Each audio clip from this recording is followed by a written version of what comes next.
இப்ப நேத்திக்கு ஜேர்னலிஸ்ட் மத்தியில இந்த டாக்ஸ் ரொம்ப சூடு பிடித்தது. மோடிக்கு பிறகு யார் பிரதமர்? கிட்டத்தட்ட எல்லா ஜேர்னலிஸ்டும் இதை பேசிட்டே இருந்தாங்க. திடீர்னு என்ன காரணம்? ஜெனரலா அடுத்த தலைவர் யார் அப்படிங்கிற ஒரு ஜன்னலை திறந்து வைக்கிறது அமெரிக்காவுடைய வழக்கம். இப்ப அந்தப்படி அமெரிக்கா தூதரக அளவிலேயே அமித்ஷாவுடன் தொடர்பு கொள்ள தொடங்கி இருக்கிறார். அரசுக்கு இடையிலான நட்பு, கட்சிக்கு இடையிலான அரசியல், இந்த ரெண்டு விதமா பிஜேபி பிரித்து பார்க்கிறது. தனக்கு ஆதரவளித்துக் கொண்டிருக்கிற கட்சியிலிருந்தே ஒரு முக்கிய தலைவரை தாவேகா தூக்கி இருக்கிறது என்றால் இது மற்ற கட்சிகளுக்கு விடப்பட்டிருக்கும் எச்சரிக்கை. மொத்தத்துல இந்திய கம்யூனிஸ்ட் கட்சிக்கு ரோஷம் இல்லை என்பது தெரிய வந்திருக்கிறது. கோலஹலாஸ் டிவி யூடியூப் சேனல், இது வாய்மையின் எக்காலம். பிரதமர் வேட்பாளர் ஆகிறாரா அமித்ஷா? வணக்கம் நண்பர்களே. திடீர்னு பிரதமர் வேட்பாளர் ஆகிறாரா அமித்ஷான்னு ஒரு கேள்வியை, ஆக்சுவலா ஒரு அணுகுண்டு மாதிரியான ஒரு கேள்வியை நீங்க தூக்கி போடுறீங்க. அப்படி என்ன ஒரு அவசியம் வந்தது? இந்த கேள்விக்கான தேவை என்ன வந்தது? ஆக்சுவலா இதுதான் இந்த டெல்லி ஜேர்னலிஸ்ட் வட்டாரங்கள் கிளப்பக்கூடிய ஒரு பீதி. டெல்லியில இருக்கக்கூடிய ஜேர்னலிஸ்ட் கம்ப்ளீட்டா ஒரு தனி ரகமா இருப்பாங்க. அவர்கள் சந்திக்கிற போது பேசிக்கொள்வது, அப்புறம் அங்க இருக்கிற பிரஸ் மீட்ல ஒருத்தருக்கு டிஸ்கஸ் பண்றது, இதெல்லாம் ரொம்ப சுவாரஸ்யமானதா இருக்கும். ஏன்னா அங்க இருக்கக்கூடிய எல்லா ஜேர்னலிஸ்டும் முக்கியமான எல்லா அரசியல்வாதிகளோடையும் ஏதோ ஒரு விதத்துல தொடர்போடு இருப்பாங்க. தனிப்பட்ட முறையில சந்திப்பாங்க, அப்புறம் அவங்க கொடுக்கிற பிரஸ் மீட்டுக்காக சந்திக்கிறது, சில ஆப்ளிகேஷன்ஸ்க்காக சந்திக்கிறது, அப்படிங்கிற ஒரு 3 வகையிலான சந்திப்பு அடிக்கடி நிகழும். இதுல பல அரசியல்வாதிகள் தங்களை சுற்றி என்ன நடக்கிறது அப்படிங்கறது தெரிந்து கொள்வதற்கு தாங்கள் ரொம்ப நம்பக்கூடிய தேர்ந்தெடுத்த ஒரு சில ஜேர்னலிஸ்ட அவ்வப்போது அழைத்து பேசுவாங்க. என்ன நடந்துட்டு இருக்கு, எப்படி போயிட்டு இருக்கு, நீங்க இந்த கேஜ்ரிவால் பிரஸ் மீட்ல கூட இருந்தீங்க போல இருக்கு, அப்ப இந்த கேள்வியை நீங்க கேட்டிருக்கலாம்ல, ஏன் சும்மா இருந்தீங்க அப்படின்னு கேட்பாங்க. இந்த மாதிரி ரொம்ப தங்களுக்குள்ள மனசு விட்டு பேசிப்பாங்க. அந்த விதமா பர்சனலா பேசக்கூடிய டாக்ஸ் பெரும்பாலும் வெளியில வராது. ஆனா எந்த ஜேர்னலிஸ்டும் லீக் பண்ணவும் மாட்டாங்க. நான் இந்த ஜேர்னலிஸ்ட பேசினேன்னு சொல்லி அந்த தலைவரும் சொல்ல மாட்டாங்க. இதெல்லாம் அடிக்கடி நடக்கக்கூடியது. இப்போ ஒரு உதாரணத்துக்கு சொல்றோம்னா, நீங்க அமித்ஷாவை எடுத்துக்கோங்க. அமித்ஷா ஒரு சில ஜேர்னலிஸ்ட் அடிக்கடி சந்திக்கும். நம்ம டில்லி ராஜகோபாலன், சேகர் ஐயர், நவிகா குமார், இப்படி ஒரு சில பேரை ஃப்ரீக்வெண்டா சந்திக்கிறது உண்டு. இதே போல ஒவ்வொரு அரசியல்வாதிகளுக்கும் அந்த மாதிரி பழக்கம் உண்டு. இப்ப என்னன்னா, இந்த டெல்லி பிரஸ் கிளப்ல ஒரு டாக், யாரு பிரதமர் வேட்பாளரா இருக்க போறாங்க அப்படிங்கறத பற்றி பரவலாக போய்கொண்டிருக்கிறது. எப்போதுமே ஒரு ஜெனரல் எலெக்ஷன் வருதுன்னா அதுக்கு ஒரு 2 வருஷம் 3 வருஷத்துக்கு முன்னாலேயே இது பற்றின ஒரு டாக்ஸ் டெவலப் ஆக ஆரம்பிச்சோம். அதுதான் டெல்லி சர்க்கிள். நீங்க டெல்லியில ஜேர்னலிஸ்டா ஒர்க் பண்றதுங்கிறது மத்த எங்க ஜேர்னலிஸ்டா ஒர்க் பண்றதுல ரொம்ப சுவாரஸ்யமானதா இருக்கும். ஆக்சுவலா அதுல ஃபேக்ட்ஸ் 50% இருந்ததுன்னா ஒரு 50% யூகமா இருக்கும். அந்த யூகத்துல ஒரு 10% ஃபேக்டா மாறக்கூடிய யூகமா இருக்கும். இப்படியா இருக்கும், கலந்து கட்டி இருக்கும். அதுல இப்போ டெவலப் ஆயிருக்கக்கூடிய டெல்லி டாக்ஸ் அது என்ன அப்படிங்கறத பார்க்க போறோம். சோ இன்னைக்குல இருந்து நம்ம சேனல்ல டெல்லி டாக்ஸ் வருகிறது.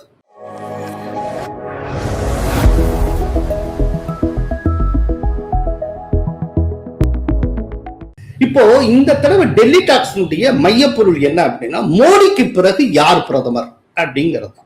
இதுல பெருமளவு அடிபடக்கூடிய ஒரே ஒரு பெயர் அமித்ஷா என்பதுதான். சரி, அதுலயும் இப்ப நேத்திக்கு ஜேர்னலிஸ்ட் மத்தியில இந்த டாக்ஸ் ரொம்ப சூடு பிடித்தது. கிட்டத்தட்ட எல்லா ஜேர்னலிஸ்டும் இதை பேசிட்டே இருந்தாங்க. அமித்ஷா தான் வரப்போறாரு, பிரைம் மினிஸ்டர் கேண்டிடேட் அமித்ஷா தான், திட்டவட்டமா அமித்ஷா தான், இந்த மாதிரி. அப்படி என்ன திடீர்னு என்ன காரணம்? அமெரிக்காவுக்கான இந்திய தூதர் செர்ஜியோ கோர் அமித்ஷாவை நேரில் சந்தித்து அவரோடு உரையாடி விட்டு போயிருக்கிறார். ஸோ அமெரிக்கன் அம்பாசிடர் திடீர்னு அமித்ஷாவை மீட் பண்றார் அப்படிங்கிறது ஒரு முக்கியமான தகவல் தான். அப்படின்னா அமெரிக்கா ஒரு விஷயத்தை உணர தலைப்பட்டு இருக்கிறது. மோடிக்கு பிறகு அமித்ஷா தான் தலைவர் அப்படின்னு. ஜெனரலா இந்த மாதிரி ஒரு ஜன்னலை திறந்து வைக்கிறது அமெரிக்காவுடைய வழக்கம். யாரு ரொம்ப முக்கியமான தலைவரோ அவங்கள சந்திக்க ஆரம்பிப்பாங்க. ஒரு நல்ல உதாரணம் சொல்றேன். இப்போ பங்களாதேஷ்ல ஷேக் ஹசீனா இருக்கிறப்பவே காலிதா ஜியாவை பத்தி அதிகமாக அமெரிக்கா பேச தொடங்கியது. இப்போ கடைசியில என்னாச்சு, அங்க ஏதோ நடந்தது. இன்னைக்கு காலிதா ஜியாவுடைய மகன் தான் அங்க பிரைம் மினிஸ்டராக வந்திருக்கிறார். அதே போல ஒவ்வொரு நாட்டிலையும் நடக்கக்கூடிய மாற்றங்களை ரொம்ப நுட்பமாக அமெரிக்கா கணக்கீடு செய்யும். அதன் அடிப்படையில் அடுத்த தலைவர் யார் அப்படிங்கிற ஒரு கணக்கு ஒண்ணு அவங்க மெயின்டைன் பண்ணிட்டே வருவாங்க. அந்த தலைவரோட இப்போது இருந்த ஒரு ரேப்போவை அவங்க மெயின்டைன் பண்ண ஆரம்பிப்பாங்க. அதுக்கான ஒரு ஜன்னலை திறந்து வைப்பாங்க. இப்போ அந்தப்படி இப்போ அமெரிக்கா தூதரக அளவிலேயே அமித்ஷாவுடன் தொடர்பு கொள்ள தொடங்கி இருக்கிறார். இப்ப இந்த அமெரிக்க தூதரோட என்ன பேசினேன் அப்படிங்கறத பற்றி அமித்ஷா எக்ஸ்ல சில பதிவு வெளியிட்டு இருக்கிறார். அந்த பதிவில் அவர் என்ன சொல்லி இருக்கிறார்னா, பயங்கரவாத ஒழிப்பு, பாதுகாப்பில் ஒத்துழைப்பு, இது போன்ற பல்வேறு விஷயங்கள் குறித்து நாங்கள் பேசினோம் அப்படின்னு சொல்லியிருக்கிறார். இப்பத்தான் மேற்காசியா தொடர்பான ஒரு டிஜிட்டல் டாக்குமெண்ட்ல டிஜிட்டல் கையெழுத்த அமெரிக்க அதிபர் ட்ரம்ப்பும் அதே போல ஈரான் அதிபர் பெஷஸ்கியானும் கையெழுத்திட்ட சூழ்நிலையில அதே நாள்ல, கிட்டத்தட்ட அந்த கையெழுத்திட்ட அதே நாள்ல இங்க செர்ஜியோ கோர் அமித்ஷாவை சந்தித்து இருக்கிறார். சோ இந்த சந்திப்புங்கிறது ஒரு இண்டிகேட்டர், மோடிக்கு அடுத்து அமித்ஷா அப்படிங்கிறதுக்கான இண்டிகேட்டர்.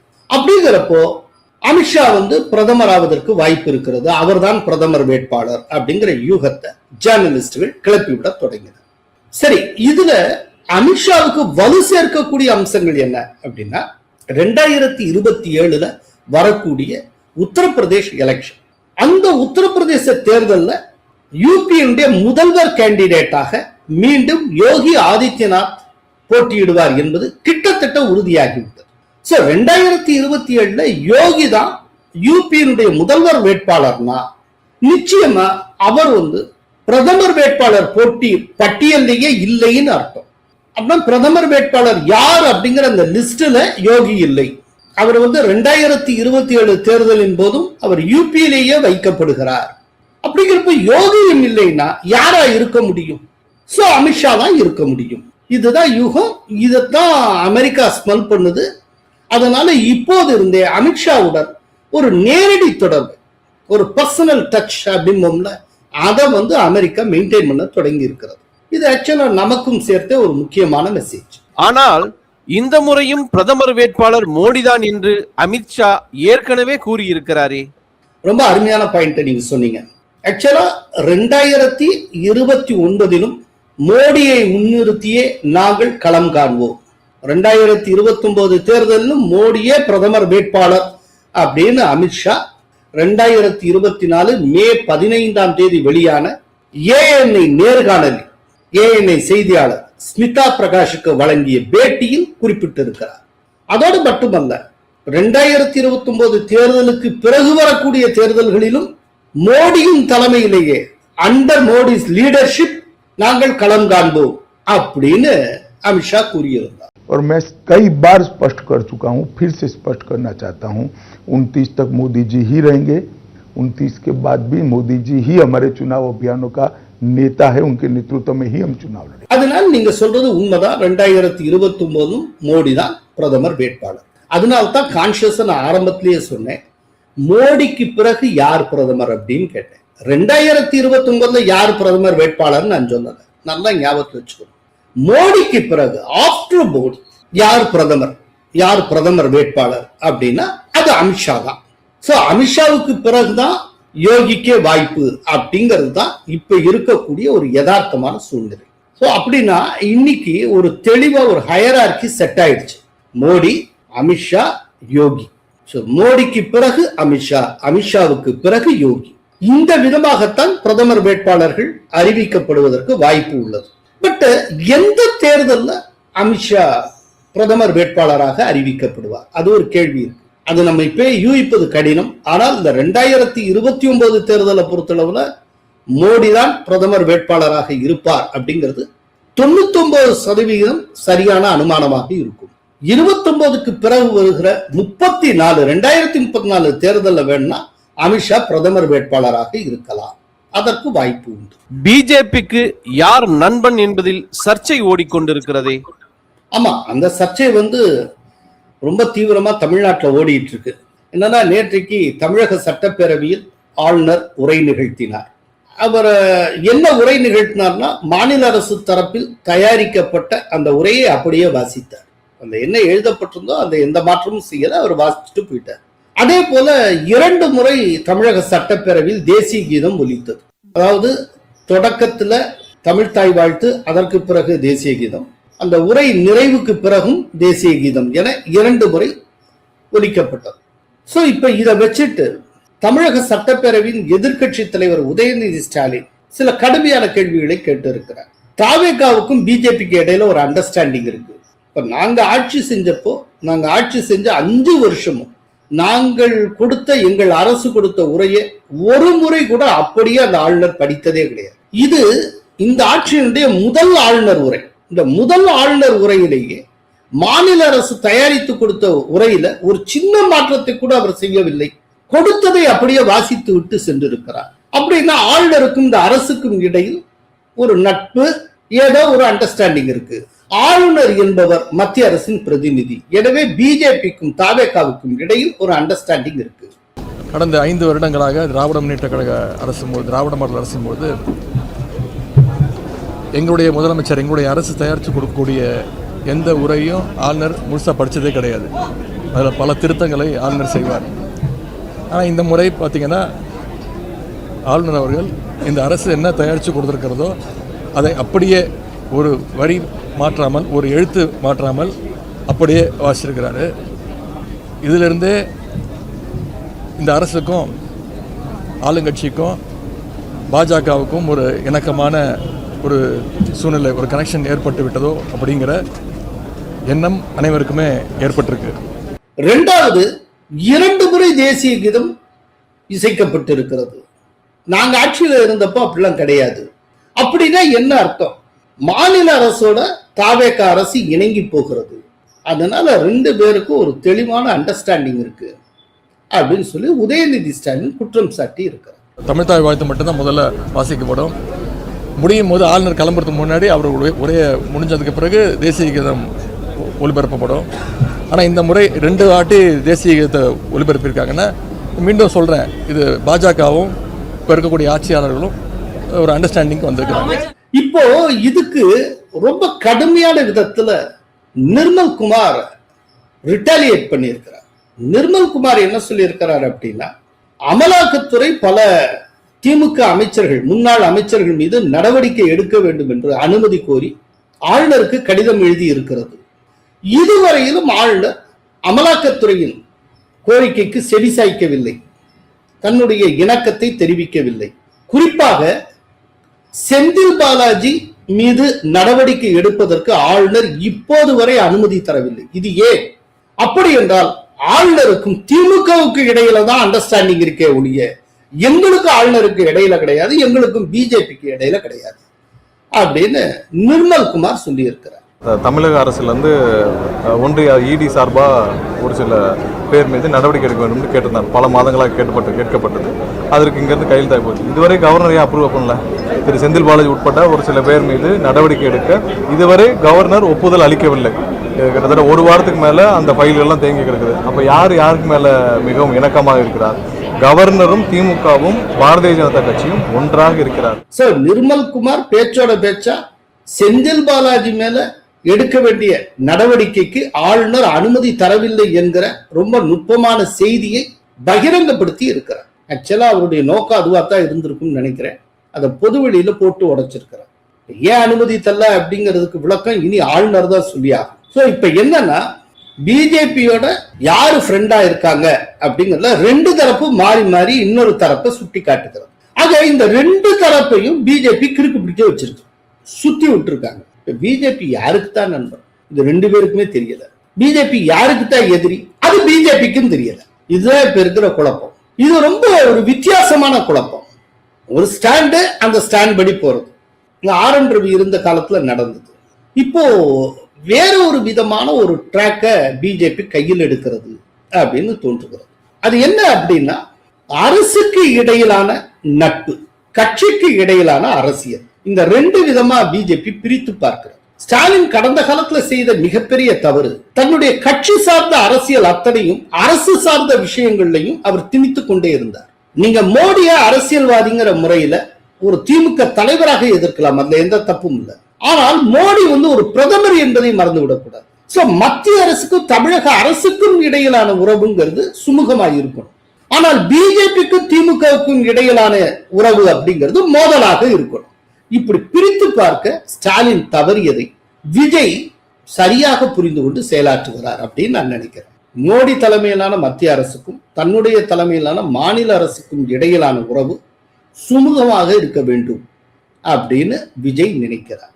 ஒண்ணுமே இல்லாத காலனாபராத விஷயத்தெல்லாம் பெருசாக்கிட்டு இருக்க வேண்டிய அவசியம் இல்லை அப்படின்னு அவர் நினைக்கிறார்.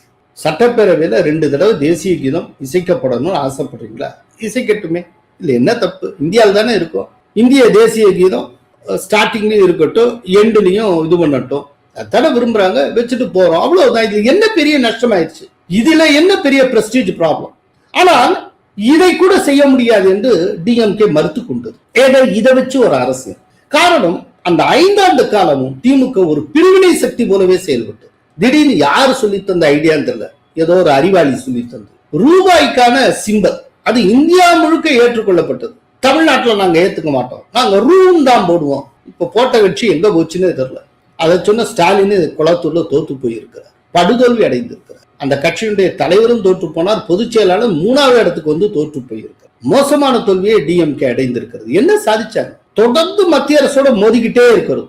தங்களுடைய செயலற்ற தன்மைக்கு தொடர்ந்து மோடியின் மத்திய அரசையே சுட்டி காட்டி கொண்டிருப்பது. மத்திய அரசு எதுவும் இல்லை, அதனால செய்யல. மத்திய அரசு எதுவும் இல்லை, அதனால செய்யல.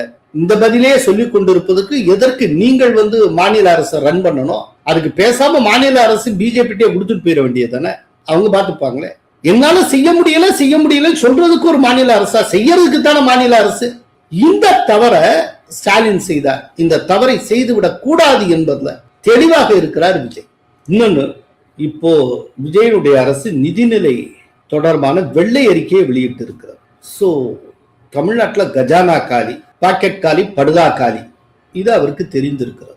இன்னைக்கு தமிழக அரசுடைய நிஜமான நிலை கையேந்தி பவன் மாதிரி தான், வேற வழி இல்லை. அப்படிங்கிறப்ப மத்திய அரசை நம்பித்தான் ஓட்டி ஆகணும். இதுல இந்த ஆளுநர் உரையில கூட எனக்கு பிடிச்ச ஒரு அம்சம் இருந்தது.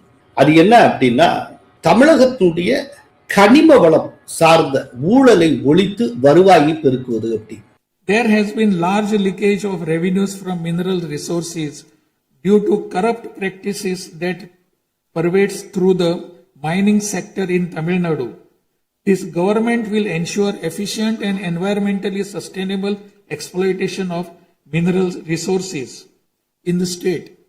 Organized illicit mining and tax evasion is being curbed with iron hand through proper regulation and enforcement to ensure that revenues flow into government treasury without diversion. Through these efforts, government is striving to double the revenue from minerals. இதை நான் அடிக்கடி சொல்லியிருக்கேன். தமிழ்நாட்டில் கனிம வளம் ரொம்ப அதிகமாக உண்டு. குறிப்பா இந்த தூத்துக்குடி மாவட்டத்தில் கார்னைட்டுங்கிற ஒரு கனிமம் கிடைக்கிறது. அது முழுக்க தனியார் அனுபவித்துக் கொண்டு இருக்கிறார். நமக்கு தெரிய வந்திருக்கிற ஒரு ரஃப் எஸ்டிமேஷன் படியே வருஷத்துக்கு 15,000 கோடி அதில் ஈட்டப்படுகிறது.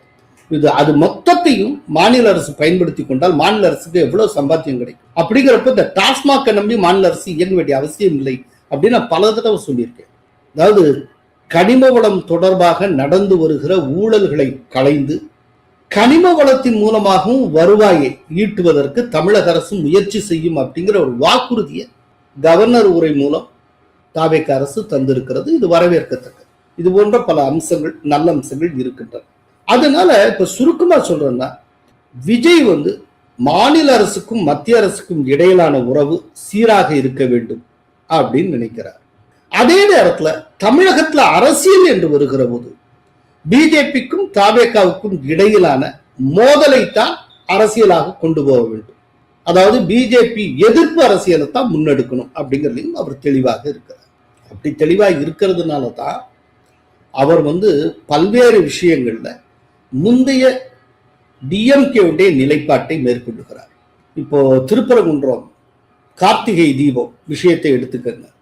அதுல நிர்மல்குமார் என்ன அனௌன்ஸ் பண்ணாரு? போன ஆட்சி காலத்துல என்ன ஸ்டேட்டஸ் கோ இருந்தா அதைத்தான் நாங்க மெயின்டைன் பண்ணுவோம் அப்படிங்கிறார்.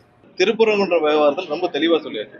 மக்கள் அமைதியை விரும்புகிறார்கள். இதுக்கு முன்னாடி என்ன 2 வருஷத்துக்கு முன்னாடி என்ன சூழ்நிலை இருந்தோ அதே தான் எல்லாரும் தொடர வேண்டும் என்று விரும்புகிறார்கள். சோ திரும்பவும் நீதிமன்ற தீர்ப்பை புறக்கணிப்போம்னு சொல்லாமல் சொல்லி இருக்கிறார். இது டிஎம்கே எடுத்த ஸ்டாண்ட். இதே போல நீங்க ஒவ்வொரு விஷயத்திலும் பார்க்கலாம். டிஎம்கே என்ன ஸ்டாண்ட் எடுத்ததோ அதையே தான் இவங்க திரும்ப திரும்ப ரிஃப்ளெக்ட் பண்ணிட்டு இருக்காங்க. நீட் விஷயத்துல என்ன சொல்லிட்டு இருக்காங்க ஒவ்வொன்றையும் நீங்க பாருங்க. அதைத்தான் ஸ்டாலின் கூட சுட்டி காட்டினார். எங்கள் அரசு எடுத்த முடிவிலிருந்து நீங்கள் விலகி போகவே முடியாது, நாங்கள் போட்ட பாதையில் தான் நீங்கள் நடந்தாக வேண்டும் அப்படின்னு. ஏன்னா எங்கேயுமே டிவியேட் ஆக முடியாது. இப்ப இருமொழி கொள்கை விஷயத்தை எடுத்துக்கங்க, அல்ல தாவேக்கா எடுத்த முடிவுக்கும் டிஎம்கே முடிவுக்கு ஏதாவது வித்தியாசம் உண்டா? எல்லாமே. அப்படிங்கிறப்போ விஜய் ஒரு விஷயத்துல தெளிவா இருக்க, தமிழகத்துல அரசியல் பிஜேபி எதிர்ப்பு அரசியல் தான். ஆனால் அதே நேரத்துல அரசுக்கும் இடையிலான நட்பை மெயின்டைன் பண்றது, அதன் மூலமா மத்திய அரசு என்ன நிதி ஆதாரம் கிடைக்கிறதோ அதை பயன்படுத்தி கொண்டு மாநில அளவுல ஏற்கனவே சொன்ன வாக்குறுதிகளை நிறைவேற்ற முயற்சி செய்வது. இதுதான் விஜயனுடைய ஸ்ட்ராட்டஜி. இதெல்லாம் சரி, செந்தில் பாலாஜியை கைது செய்யும் விவகாரம் அரசியலில் வருமா, நிர்வாகத்தில் வருமா? கரெக்ட். செந்தில் பாலாஜி விவகாரத்துல இன்னும் அமலாக்கத்துறைக்கு ஆளுநர் அனுமதி தரவில்லை அப்படின்னு நிர்மல்குமார் சொல்லி இருக்கிறார். ஆளுநர் தரப்பு இன்னும் அது சம்பந்தமா எதுவும் பேசல. இது செந்தில் பாலாஜி விஷயம் மட்டுமல்ல, இன்னும் பல முன்னாள் திமுக அமைச்சர்கள் மீதும் நிறைய வழக்குகள் இருக்கின்றன.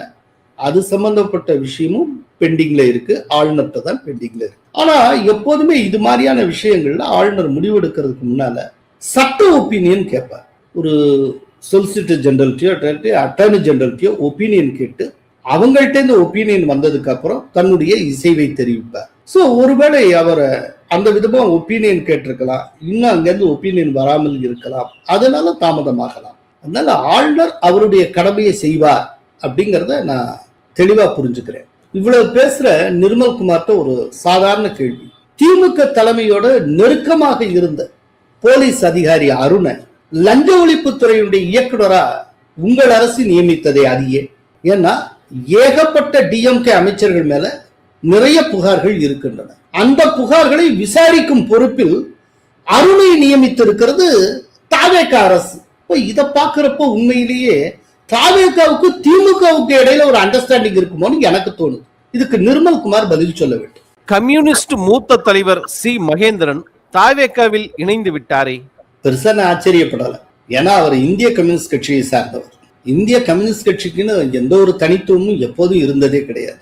அந்த காலத்துல இந்திரா காந்தி எமர்ஜென்சியை கொண்டு வந்த போது அந்த எமர்ஜென்சியை ஆதரித்த கட்சி இந்திய கம்யூனிஸ்ட் கட்சி. ஆனால் மார்க்சிஸ்ட் கம்யூனிஸ்ட் கட்சி, அதாவது சிபிஐஎம், அதை எதிர்த்தது. அதனால இந்திய கம்யூனிஸ்ட் கட்சிகிட்ட எப்போதுமே புரட்சிகர தன்மைங்கிறது இருந்ததே கிடையாது.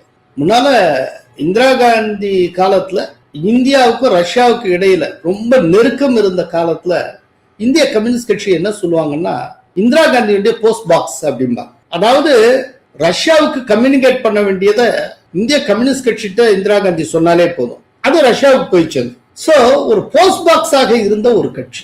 இப்ப அந்த கட்சியை சேர்ந்த, அந்த கட்சியில ரொம்ப காலமாக இருந்து வந்திருக்க மூத்த தலைவர்களில் ஒருவரான சி மகேந்திரன் தாவேகாவில் இணைந்திருக்கிறார். அதுக்கு அவர் என்ன சொல்லி இருக்கிறார்னா, இந்த தேர்தலில் ஜாதி மத பொருளாதார இந்த பேதங்கள்லாம் ஒட்டச்சு நிர்மூலமாக்கி விட்டார் விஜய், அது என்னை கவர்ந்தது, அதற்காக என்னை சிவப்பு துண்டுடன் தாவேகாவில் இணைத்துக் கொள்கிறேன் அப்படின்னு அவர் சொல்லி இருக்கிறார்.